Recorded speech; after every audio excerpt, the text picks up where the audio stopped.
Rescuers searched for the missing in Iran after landslides and floods triggered by heavy rains killed at least 53 people, officials said.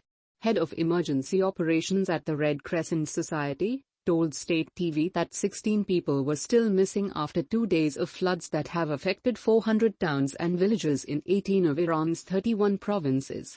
Many highways were closed.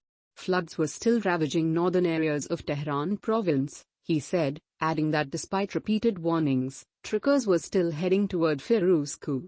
The town of Firuzkoh, about 140 kilometers from Tehran, is a favorite retreat for vacationers because of its cool summer temperatures.